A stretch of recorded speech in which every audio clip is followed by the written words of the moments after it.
नमस्ते दोस्तों, आप लोगों का बहुत बहुत स्वागत है मेरे चैनल पर।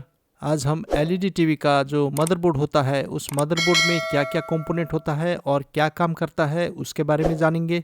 हर एलईडी टीवी मदरबोर्ड में एक ही तरह का कंपोनेंट होता है, जैसे कि आप लोग इस मदरबोर्ड में देख पा रहे हैं। एचडी मदरबोर्ड और नॉन एचडी मदरबोर्ड में भी इसी तरह का कंपोनेंट होता है, जैसे कि इस मदरबोर्ड में आप लोग देख पा रहे हैं।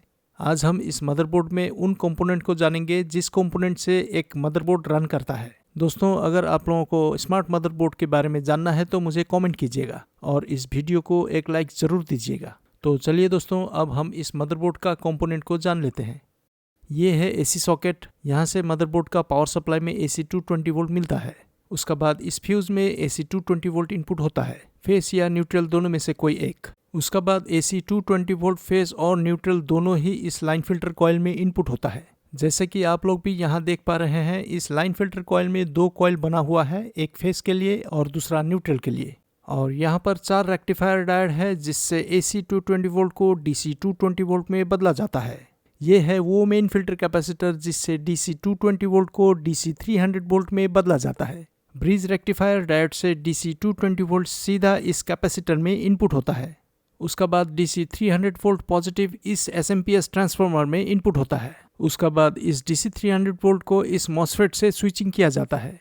दोस्तों, स्विचिंग मॉसफेट 2 टाइप का होता है। अगर आपको जानना है तो इस वीडियो को जरूर देखिए। इस मॉसफेट से स्विचिंग करने के बाद इस एसएमपीएस ट्रांसफार्मर का सेकेंडरी साइड से 12 वोल्ट और 24 वोल्ट एसी आउटपुट होता है। यह है वो रेक्टिफायर डायोड जिससे एसी 12 वोल्ट को डीसी 12 वोल्ट में बदला जाता है। और यह है वो रेक्टिफायर डायोड जिससे एसी 24 वोल्ट को डीसी 24 वोल्ट में बदला जाता है। इस रेक्टिफायर डायोड का यहाँ चेक करने से आपको 20 वोल्ट से 24 वोल्ट तक मिल जाएगा। ये वोल्टेज एलईडी बैकलाइट ड्राइवर के लिए होता है। तो दोस्तों, एलईडी बैकलाइट ड्राइवर सेक्शन ये है, जैसे कि आप लोग यहाँ देख पा रहे हैं। इस एलईडी बैकलाइट ड्राइवर में भी एक मॉसफेट है। इस मॉसफेट से इस इंडक्टर कॉइल को स्विचिंग किया जाता है और इस मॉसफेट को इस स्विचिंग ड्राइव आईसी से स्विचिंग किया जाता है। अगर आप लोगों को एलईडी बैकलाइट ड्राइवर का स्विचिंग के बारे में जानना है तो मुझे कमेंट कीजिए। तो दोस्तों, फाइनली इस रेक्टिफायर डायोड से एलईडी बैकलाइट को वोल्टेज मिलता है और इस रेक्टिफायर डायोड को इस इंडक्टर कॉइल से वोल्टेज मिलता है। इस तरह का मदरबोर्ड में और 2 छोटा छोटा इंडक्टर कॉइल होता है। वो 2 इंडक्टर कॉइल बक कन्वर्टर में होता है। बक कन्वर्टर यानी कि step down regulator section. Step down regulator section उसे कहा जाता है जिसमें हाई वोल्टेज इनपुट होता है और लो वोल्टेज आउटपुट होता है।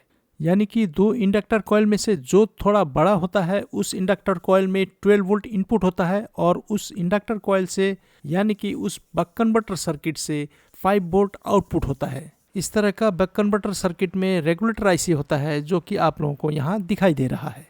इस रेगुलेटर आईसी में 12 वोल्ट इस रेक्टिफायर डायोड से मिलता है और फिर ये 5 वोल्ट छोटा वाला इंडक्टर कॉइल में यानी कि छोटा बक कन्वर्टर में इनपुट होता है और फिर ये छोटा वाला inductor coil buck converter circuit में 1.2 वोल्टेज बनता है जो कि कोर वोल्टेज होता है। इस कोर वोल्टेज के बिना मेन आईसी ऑन नहीं होता है। दोस्तों, ये 5 वोल्ट इस बक कन्वर्टर का अलावा इस रेगुलेटर आईसी में भी इनपुट होता है। ये डुअल चैनल रेगुलेटर आईसी है जिससे 1.8 वोल्ट और 3.3 वोल्ट आउटपुट होता है।